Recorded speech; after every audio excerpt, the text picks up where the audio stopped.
Alhamdulillahirabbil alamin, wassalatu wassalamu ala asyrafil anbiya'i wal mursalin nabiyina Muhammadin wa ala alihi wa sahbihi ajmain, amma ba'du. Pemerhati, Roja di mana antum berada, alhamdulillah kita bersyukur kepada Allah Subhanahu wa taala pada pagi ini bisa berjumpa kembali untuk sebuah amalan yang besar, ibadah yang besar, yaitu untuk tafaqquh fid din, ya, untuk memahami agama ini yang merupakan kunci kebaikan bagi setiap orang, setiap muslim, ya, yang ingin memperoleh kebaikan di dunia ini hendaknya bertafaqquh fid din, belajar ilmu agama, sebab hanya dengan agamalah kita bisa istiqomah dan bisa memberikan manfaat kepada makhluk yang ada.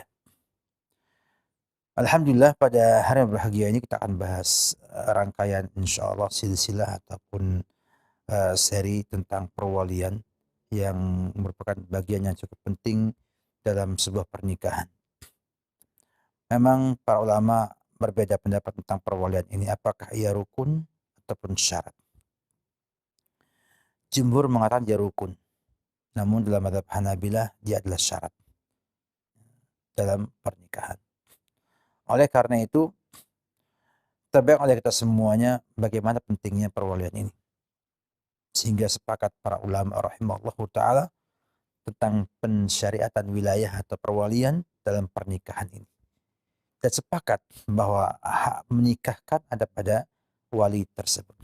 Dan ini yang paling baik untuk sang wanita, untuk maslahat sang wanita. Terbayang oleh kita bagaimana pentingnya perwalian ini. Sampai-sampai Islam menjadikan ia sebagai rukun atau syarat, ya, dalam sebuah pernikahan. Dan ini yang kita lihat banyak di kalangan kaum muslimin sekarang yang mulai meremehkan peran wali ini. Padahal perwalian ini adalah tanggung jawab orang tua.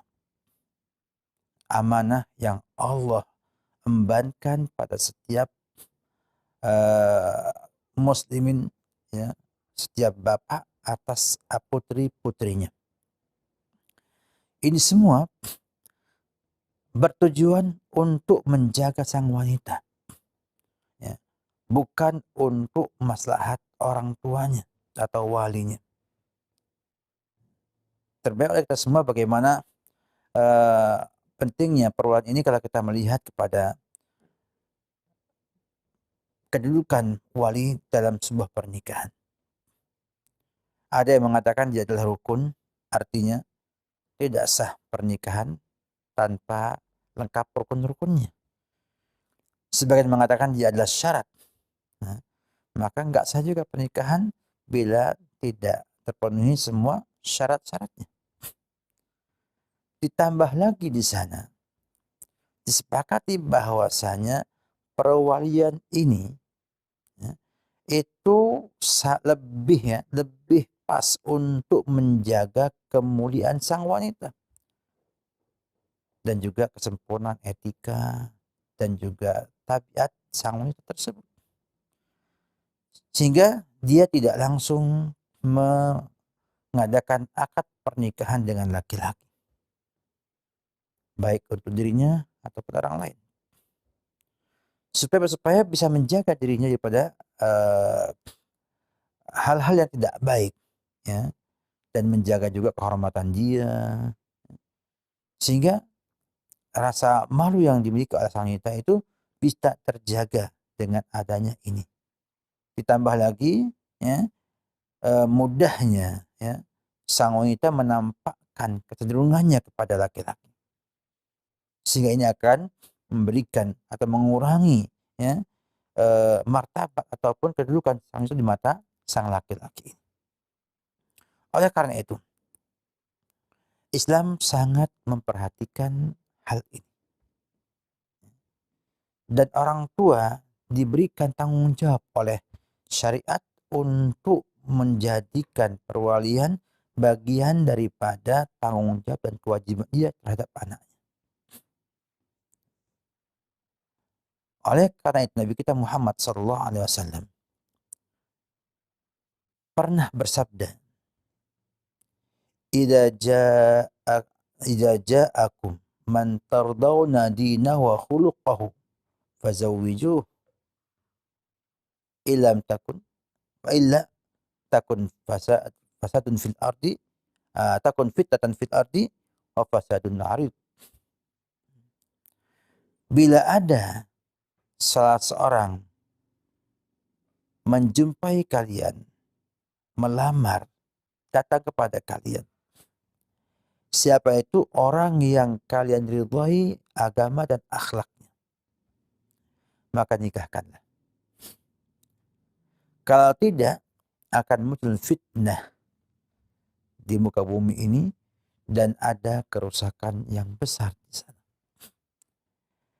Dan Nabi SAW tidak mungkin mengatakan hal demikian kecuali karena pentingnya permasalahan perwalian ini. Kata beliau, apabila datang kepada kalian wahai para wali, khitabnya kepada para wali, ya, laki-laki yang kamu ridhai agama dan akhlaknya, menunjukkan bahwa orang tua itu standar ketika menerima laki-laki yang melamar putrinya adalah agama dan akhlaknya. Dan ini pilihan untuk maslahat sang wanita. Sebab bila agamanya baik, maka dia orang yang bertakwa. Maka kalau bertakwa, banyak kemudahan yang akan didapatkan dalam mengarungi rumah tangga. Ya tentunya tidak lepas daripada gelombang. Ya. Pertengkaran, ada juga kejengkelan dan lain sebagainya yang menyerpa rumah tangga tersebut, sehingga ombak ini bisa menggoyangkan biduk rumah tangga. Dan kalau ia punya ketakwaan, maka rasa takutnya kepada Allah Subhanahu wa taala akan membuat ia berusaha menunaikan hak-hak istrinya. Dengan takwanya dia, dengan agama yang baik, orang akan berusaha menunaikan hak-hak istrinya. Maka bila hak-hak putri kita nanti ketika setelah menikah ditunaikan oleh sang suaminya, akan muncul di sana kemaslahatan bagi sang wanita. Yang kedua, melihat kepada akhlaknya. Karena dia akan hidup di sebuah rumah tangga. Ya. Mereka akan terus hidup bukan hanya 1 hari, 2 hari, setahun, 2 tahun. Dan dia bisa berjumpa setiap harinya, nggak hanya sejam, 2 jam. Bahkan bisa lebih. Ya.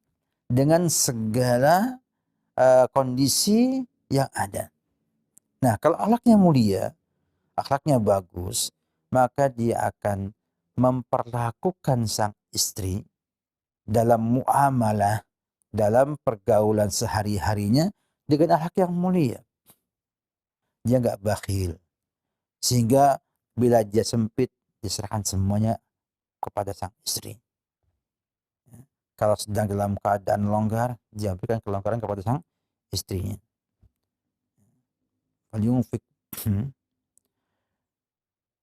Untuk menafkahkan apa yang menjadi kewajiban dia dengan lihat. Falyunfik du sa'ati min sa'ati. Hendaknya orang yang punya kelonggaran menafkahkan dengan kelonggaran yang ada. Nah, kalau akhlak yang mulia akan memandu sang laki-laki ini untuk memberikan yang terbaik kepada istrinya. Kalau dia longgar, dilonggarkanlah nafkahnya. Wa man qudira alaihi rizquhu falyunfik mimma atahu. Apabila Allah sempitkan hartanya, rezekinya, maka dia berinfak dengan semua yang dimilikinya. Artinya serahkan semua kepada sang istri. Sehingga istri akan merasakan kenikmatan di sana. Dia tahu suaminya sedang tidak punya, tapi dia tahu bahwa suaminya telah memberikan semuanya kepada sang wanita. Nah, ketika longgar, suaminya memberikan kelonggaran juga kepada sang sang wanita. Ini satu dari akhlak yang ada ketika orang punya akhlak yang mulia. Belum lagi ketika sang istri, sang wanita misalnya punya kesalahan, punya kekurangan, maka akhlak mulia sang laki-laki ini akan menutupinya dan membimbingi kepada kebaikan dan akhlak yang mulia. Maka standar sang wali ketika menerima laki-laki yang melamar putrinya adalah kembali kepada kemaslahatan sang putri. Bukan semata-mata hanya agama saja yang baik, enggak. Agamanya baik, akhlaknya pun mulia. Sehingga dua inilah kunci bahagianya para wanita, para istri di rumahnya. Akan bahagia bila ia punya suami yang agamanya baik dan juga akhlaknya mulia. Tentunya bahagianya sang putri adalah kebahagiaan bagi orang tuanya. Nah, kalau kemudian sang putri sepakat menyetujui, maka nikahkanlah dia dengan putrinya. Kalau enggak, ancamannya dua. Akan muncul fitnah. Fitnah.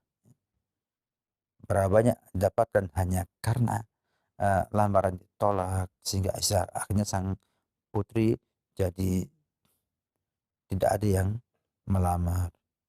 Akhirnya timbul hal-hal lainnya, bahkan muncul kekhawatiran yang membuat mereka akhirnya melonggarkan pergaulan sang wanita dengan laki-laki manapun juga. Akhirnya muncullah pergaulan bebas. Atau ya, fasadun arid, kerusakan, perzinahan, dan yang lain-lainnya. Sehingga Nabi kita Muhammad SAW memberikan pada kita sebuah petunjuk dan memperingatkan kita akan bahayanya kita ketika kita tidak menerima ataupun tidak melaksanakan nasihat dan bimbingan Nabi kita Muhammad SAW. Sini tampak sekali bagaimana pentingnya perwalian dalam sebuah pernikahan. Jadi kepada para wanita, ingatlah, wali itu orang yang paling cinta, paling sayang kepada Anda ketimbang yang lain-lain.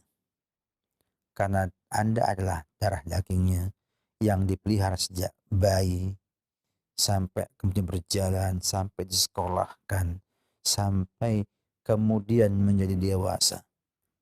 Perjuangan yang cukup besar dari orang tua.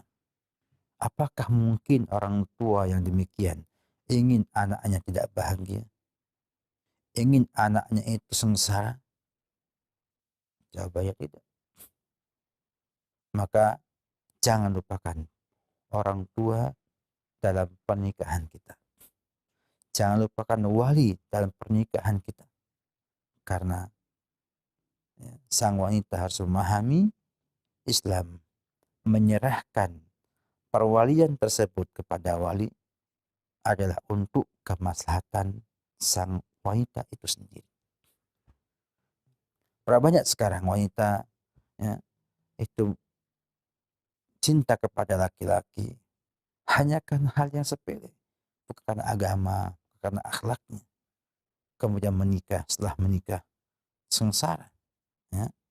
Kenapa? Karena nggak dapatkan agama yang baik, juga nggak dapat akhlak yang mulia, sehingga tidak membimbing dia untuk menggapai ridha Allah Subhanahu wa Ta'ala.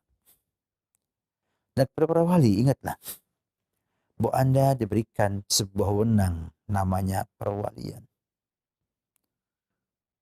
Namun juga ditugaskan dengan sebuah tugas untuk mencarikan pasangan anak Anda, putri Anda yang sesuai, yang beragamanya baik, akhlaknya mulia. Dan itu tidak mudah zaman sekarang ini. Namun ingatlah, Allah Maha Kuasa menentukan segala-galanya. Maka perbanyaklah memohon kepada Subhanahu wa Ta'ala untuk bisa mendapatkan menantu yang soleh dan solehat untuk anak-anak kita semuanya. dan jadikanlah maslahat putri kita sebagai standar kita dalam memilih pasangan. Itu pun para wali tidak boleh memaksakan kehendaknya kepada sang wanita. Misalnya ada laki-laki yang baik agamanya, baik akhlaknya, namun sang putri enggak suka dengan dia. Artinya mungkin dia tidak menyukai bentuknya, ataupun dia merasa ada hal yang tidak baik, atau melihat beberapa sifat yang itu bertentangan dengan apa yang menjadi kehendak. Maka sang putri punya hak untuk menolaknya. Punya hak untuk tidak mau dinikahkan dengan sang laki-laki tersebut. Ini enggak ada masalah. Dan tidak termasuk dalam ancaman hadis yang tadi disebutkan dari Nabi kita Muhammad SAW. Bedakan Anda sebagai wali dan putri Anda sebagai yang akan menikah. Yang akan menikah punya hak untuk menolak. Dia tidak boleh dinikah tanpa keridhaan yang dia miliki. Tanpa izin yang dia miliki. Anda orang tua menilai, memberikan masukan kepada anak Anda tentang laki-laki yang akan melamar tersebut. Bagaimana sifatnya, bagaimana akhlaknya, gimana agamanya, ya, dilihat. Ambil yang terbaik. Agamanya, terbaik akhlaknya, insya Allah itu akan memberikan kebahagiaan pada anak kita. Ingat, kita wali berusaha untuk membahagiakan anak kita, bukan menyusahkan mereka. Demikian, semoga mukadimah ini bisa memberikan kita sebuah penghantar tentang hukum-hukum yang kita akan bahas berikutnya tentang perwalian dalam pernikahan yang insya Allah kita coba untuk kita bahas setiap pekannya dengan kita bagi berseri, dan mudah-mudahan Allah mudahkan menyelesaikan pembahasan perwalian dengan lebih detail dan lebih praktis di acara yang kita muliakan ini. Wabillahi taufik. Assalamualaikum Muhammad wa ala alihi wa sahbihi wasallam. Barakallahu fikum. Jazakallahu khairan. Dan selanjutnya ikhwatul Islam, pemerhati roja dimanapun Anda, bagi yang ingin memperdalam seputar pembahasan ini, bertanya langsung para Ustadz bisa melalui pesan singkat. Kami akan bacakan pertanyaan pertama dari saudari Nana di Depok yang bertanya, Assalamualaikum. Ibu saya berumur 67 tahun dan diajak menikah siri dengan teman lamanya yang umurnya 68 tahun. Namun kakak laki-laki saya sebagai wali ibu saya tidak setuju karena ada kekhawatiran laki-laki ini hanya menginginkan harta ibu saja dan pemahaman agama yang kurang baik serta jarak yang jauh. Keluarga kami di Depok, sang laki-laki di Semarang. Sedangkan ibu saya sepertinya mau setelah dibujuk oleh temannya ini. Mohon solusinya Ustadz, ini jadi permasalahan dalam keluarga kita. Iya. Anda sebagai perwali atau wali yang ada sekarang ini, Anda ada wali dekat, ada wali agak jauh. Bila ibu ya sudah janda, kemudian tidak punya saudara, tidak punya bapak ya, tidak punya kakek ya. Kata usia itu usia di mana orang tua sudah relatif tidak ada. Bila Anda adalah wali yang terdekatnya, maka Anda harus lihat kedua belah pihak dan tidak boleh mengedepankan suudzon tanpa ada di sana bukti atau indikator minimal ke arah itu. Yang kedua, lihat lagi maslahatnya sang ibu. Di Indonesia ini memang susah ya mendapatkan laki-laki agamanya baik, akhlaknya baik pada usia seperti itu. Tapi kita lihat bahwa Allah Nabi mengatakan tardawna dinahu wa khuluqahu, yang kamu itu agama dan akhlaknya. Artinya relatif ya, sesuai dengan zaman yang ada. Karena kembali kepada keridhaan kita, bukan kepada standar agama. Ya, artinya kalau misalnya ya, zaman dulu itu persaksi itu harus adil, yang adil, yang takwa. Ya, yang kata Imam Malik, yang tidak pernah sholat witir, itu tidak terima persaksiannya. Zaman sekarang kalau digunakan nggak ada yang menjadi saksi di pengadilan sama sekali. Maka akhirnya kepada apa? Ridhonya manusia. Maka hakim bisa melihat apakah ini saksi pantas menjadi saksi atau tidak pantas menjadi saksi. Nah demikian juga dalam hal ini. Tardawna dinahu wa khuluqahu. Namun apabila dirasakan bahwa sang ibu itu ada maslahat dengan dinikahkan dengan laki-laki tersebut, ya, maka kenapa tidak nikahkan? Kenapa? Karena ya, apabila sang ibu masih mau menikah, berarti dia masih punya keinginan punya teman. Yang kedua, usia seperti itu sebenarnya usia di mana orang hanya ingin dapatkan teman untuk ngobrol, teman untuk bercerita, teman untuk hidup bersama. Ya. Sehingga itu tidak bisa diwakili oleh anaknya. Karena sang ibu nggak akan ngomong close, nggak akan ngomong terbuka, nggak akan ngomong sesuai hatinya ketika ngomong sama anaknya. Di sana ada apa ya, ada tingkatan yang nggak bisa dihilangkan ya. Bahwa ibu ketika ngomong sama anaknya nggak mungkin curhat sedemikian plongnya kecuali bersama yang setaranya, entah temannya, entah suaminya. Sehingga ketika dia butuhkan suami, tanyalah sama dia, apakah ibu membutuhkannya? Kalau membutuhkannya, mau tidak dengan yang lainnya, yang lebih baik? Kalau mau, carikan yang lebih baik. Bila enggak, ajaklah laki itu untuk jadi orang yang baik. Sehingga ada solusi bagi sang ibu dalam hal ini. Jangan buatkan sengketa, jangan dibuatkan permasalahan. Kenapa? Karena kalau sang ibu tahu ini disengketa, dia akan tersiksa juga. Dan dia akan merasa anaknya tidak bakti dengan dia. Jangan sakiti hati ibu hanya dengan sebuah prasangka, sebuah hal yang tidak ada dasar atau indikator kuat bahwa itu adalah inginkan sesuatu yang tidak baik. Ya seandainya pun misalnya anak itu akan mengambil harta sang ibu, itu hanya perkara dunia. Perkara dunia yang belum tentu terjadi. Maka saya cenderung untuk menikahkannya bila sang laki-laki masih bisa diajak baik oleh antum semuanya. Allah alam bisawab. Wabillahi taufik. Terima kasih atas jawabannya. Selanjutnya kami berikan kesempatan bagi yang ingin bertanya via telepon. Kami tunggu pertanyaan Anda. Halo. Silakan dengan menyebutkan nama dan dari mana Anda berasal. Kami tunggu pertanyaannya. Pertanyaan selanjutnya masih kami bacakan dari pesan singkat sambil menunggu dari telepon. Assalamualaikum warahmatullahi wabarakatuh, Ustaz. Saya ingin bertanya, suami saya bekerja sama dengan temannya dan ada pendapatan yang haram oleh suami saya dipisahkan uangnya, kemudian untuk keluarga dia keluarkan atau dibagikan yang halal-halal menurut dia. Bagaimana ini Ustaz? Saya lihat ini adalah etikat yang baik, ya. Etikat yang baik dari sang suami yang ingin memberikan kepada istrinya, keluarganya yang terbaik.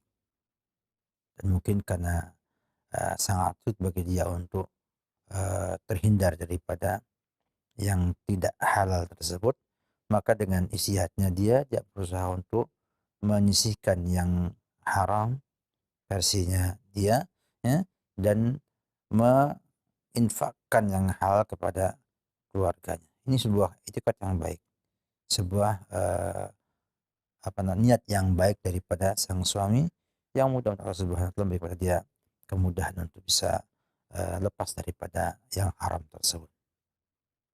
Maka sebagai istri hendaknya terima, kemudian memberikan dorongan kepada suami untuk mempertahankan sikap berusaha dengan yang halal. Kenapa? Karena harta halal penting sekali. Sampai Nabi berdoa setiap hari di pagi hari, Allahumma inni as'aluka ilman nafi'an wa rizqan thayyiban wa amalan mutaqabbalan. Jadi meminta rezeki yang thayyib bagian daripada doa harian Nabi kita Muhammad sallallahu alaihi wasallam. Terbayangkan bahwa ia setiap habis salat subuh mengucap Allahumma inni as'aluka ilman nafi'an wa rizqan thayyiban wa amalan mutaqabbalan. Dan juga pentingnya rezeki yang thayyib ini. Maka sang istri mendukung suami untuk berusaha mencari yang halal untuk kehidupan di rumah tangganya.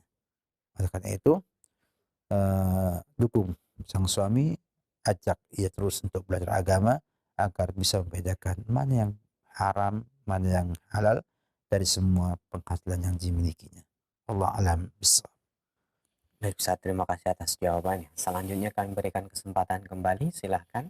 Kami akan bacakan dari pesan singkat yang telah masuk. Assalamualaikum warahmatullahi wabarakatuh Ustaz. Afan izin bertanya, bagaimana kedudukan ayah tiri dan ibu tiri bagi anak-anak tirinya? Karena anak-anak tirinya belum bisa menerima kehadiran ayah dan ibu tirinya. Silakan. Nah,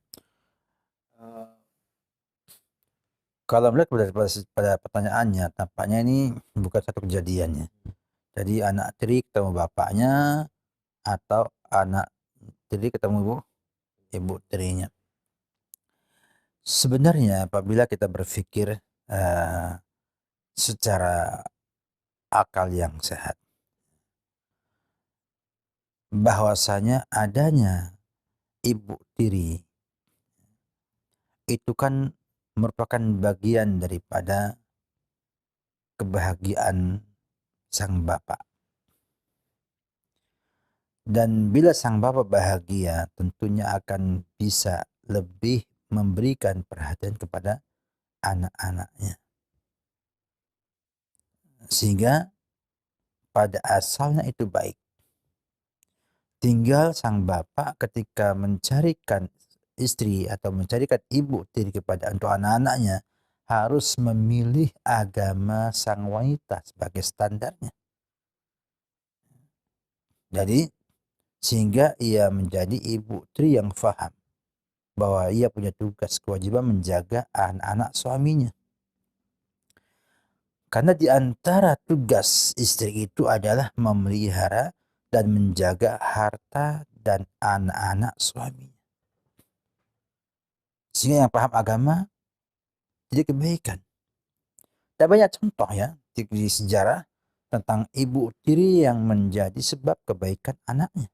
Di antaranya kisah Syekh Abdurrahman bin Nasr As-Sa'di, ya, seorang ulama besar di Saudi Arabia. Itu tumbuh kecil, yang melihara, yang mendorong ia untuk belajar adalah ibu tirinya. Ibu tirinya sampai akhirnya dia dewasa, ikut sama kakaknya belajar sampai jadi ulama besar. Menunjukkan bahwa opini yang ada, ibu tiri itu kejam, ibu tiri itu mesti pengen merebut bapak dan gak mau anaknya, adalah opini yang dibawakan orang-orang yang tidak bertanggung jawab untuk membuat pernikahan itu tidak ada ibu tiri. Sehingga nanti efeknya tidak ada poligami. Karena kalau ada poligami mesti ada ibu tiri. Yang kedua, sang suami meninggal dunia nggak nikah lagi. Kenapa? Karena takut nikah dengan perempuan lainnya jadi ibu tiri dan akhirnya jadi ibu yang kejam yang akan menyiksa anaknya dengan siksaan yang seperti itu dalam sejarah, dalam film-film ataupun cerita yang ada. Ini propaganda yang gak bagus. Maka sang anak minta sama sang bapak kalau mau menikah dengan perempuan yang lainnya, maka silahkan untuk mencari agamanya baik, yang nanti tahu bahwa tugas sang istri adalah memelihara harta dan anak-anak suaminya tersebut. Ini kalau ibu tiri, karena ini yang paling banyak disampaikan pesan-pesan oleh media elektronika, media TV, film itu adalah ibu tiri itu kejam. Ya, ada bahasa ibu kota lebih kejam daripada ibu tiri. Artinya apa? Sama-sama kejamnya. Demikian juga bapak tiri pun sama. Ya. Adalah bagian yang tidak bisa kita ingkari, memberikan kebahagiaan kepada ibu kita. Anak yang baik akan senang dengan bahagianya sang ibu. Yang kedua, dia akan jadi pemimpin rumah tangga. Sehingga sang anak ya, akan terjaga dengan adanya sebuah tidak sama sebuah rumah tangga yang pemimpinnya adalah ibu ya, dengan bapak sebagai pemimpin. Walaupun dapat diri. Dan hendaknya ibu ketika mengambil atau mencari suami yang baru, suami yang akhlaknya dan agamanya baik.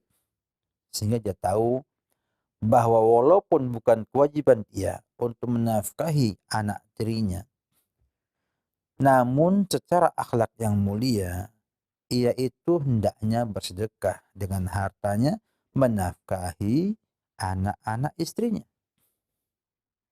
Itu akhlak mulia. Dan yakinlah bahwasanya sedekahnya dia kepada anak tirinya tidak akan mengurangi hartanya sama sekali.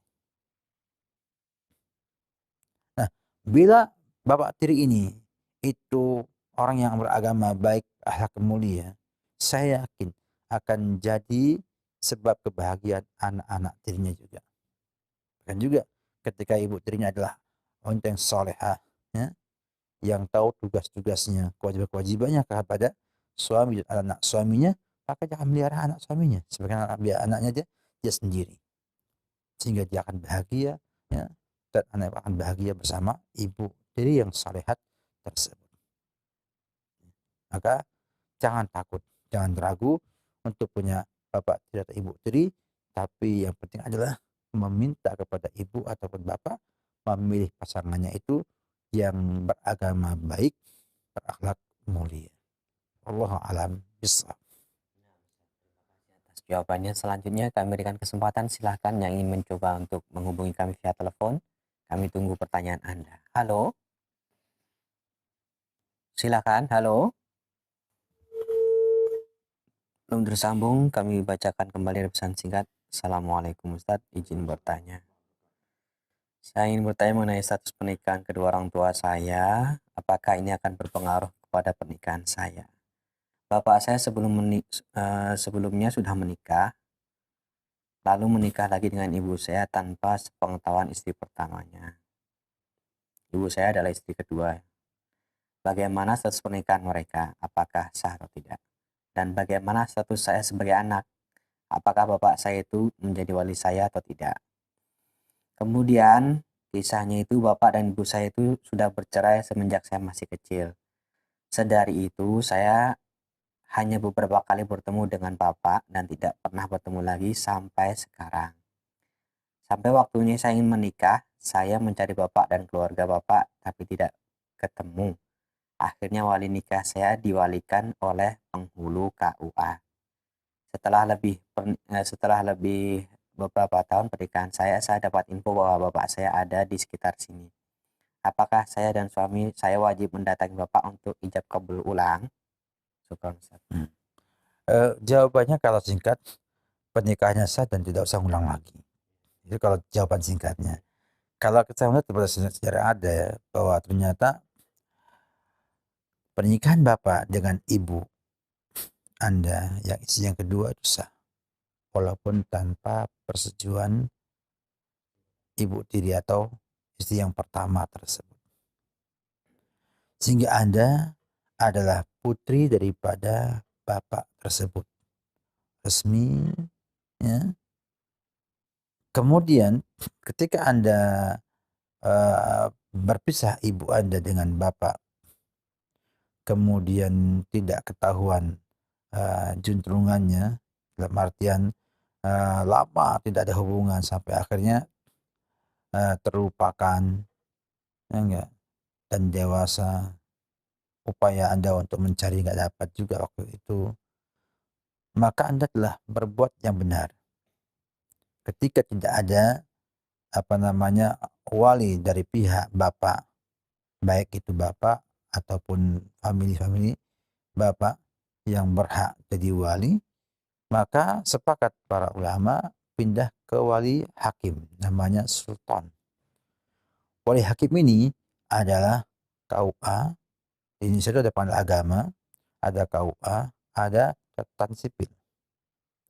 Ini semua legal oleh pemerintah, dibolehkan untuk menjadi lembaga ataupun individu yang boleh menikahkan seorang wanita di Indonesia ini. Atau di bawahnya KUA dengan penghulu, atau namanya al-ma'dzun syar'i kalau dalam bahasa Arabnya. Al-ma'dzun asy-syar'i, penghulu-penghulu yang memang mendapatkan izin dari pemerintah, khususnya Kementerian Agama, untuk menjadi orang yang mewakili KUA ataupun pemerintah untuk menikahkan kaum wanita di saat tidak ada wali di sana. Sehingga pernikahan Anda pun sah. Kemudian setelah berjalan waktunya, ternyata ditemukan orang tua tersebut. Ya, maka datangi, ya, sebagaimana anak kepada orang tua, kenalkan, kemudian sampaikan permasalahannya, sudah nikah sah bersama pihak yang memang punya hak untuk menikahkan. Maka kalau demikian, hukumnya adalah sah pernikahannya, maka tidak usah mengulang pernikahan lagi. Cukup dengan dikenalkan orang tuanya, kemudian berbakti dengan dia sebagai kewajiban anak kepada orang tuanya. Ya. Wabillahi taufik. Baik Ustaz, pertanyaan selanjutnya kami akan bacakan kembali pesan singkat. Assalamualaikum Ustaz. Izin bertanya, bagaimana cara kita sebagai perempuan untuk mengetahui bahwa agama dan akhlak dari calon suami itu baik? Ya. Yang pertama adalah wali yang melihat langsung. Jadi sebetulnya kalau kita itu mengikuti cara penilaian, maka orang tua itu lebih baik menilai ketimbang anaknya secara umum. Pertama, sang bapak tidak punya kepentingan langsung dengan pernikahan tersebut, sehingga lebih objektif dalam menilai. Yang kedua, laki-laki itu pada asalnya lebih menggunakan akal sehat ketimbang perasaannya. Nah, perempuan perasaannya. Ketika ia lihat laki-laki itu wajahnya baik, menarik hati, mungkin penilaian itu akan terontok semuanya, ya enggak? Atau dia dengarkan, oh dia ini alumni misalnya Timur Tengah misalnya, dia sudah gak mikir lagi tentang akhlaknya, gak mikir mesti bagus nih, padahal gak mesti. Maka orang tua lebih objektif menilai calon mempelai laki-laki ya ketimbang putrinya.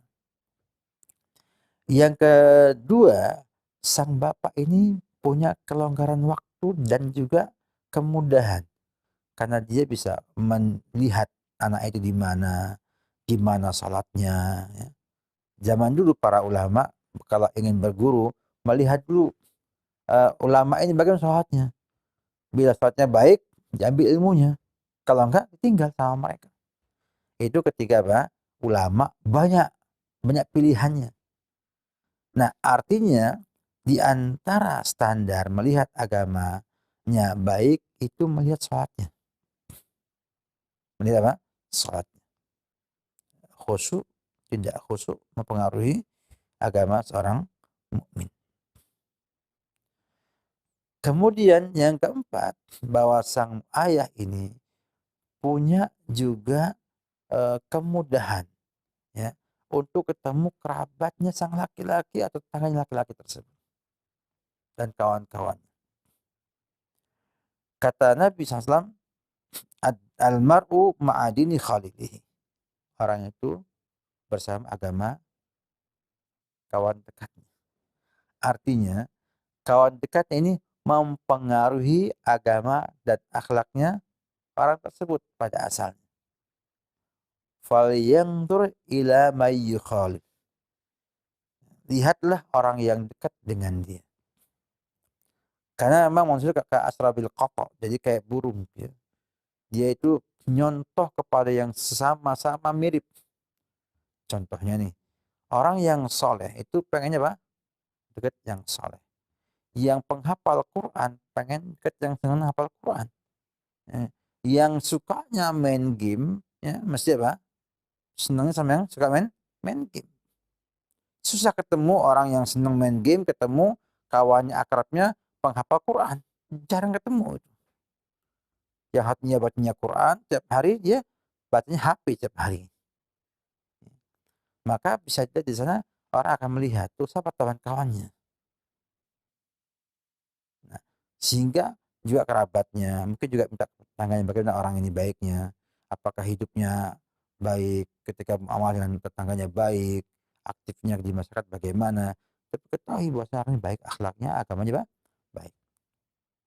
Nah, nanti sang putri bisa tanya ke orang tuanya, orang tua akan menjelaskan kepada yang putri ini sehingga dia bisa memiliki sebuah gambaran jelas tentang sang suaminya tersebut. Maka setelah itu oke, dinikahkan. Dan biasanya tidak jauh dari yang ada tersebut. Maka dari itulah dulu para ulama, para sahabat Nabi dulu demikian. Umar ketika akan menikahkan Hafsah, dia pilih mana yang terbaik yang dia lihat. Abu Bakar terbaik.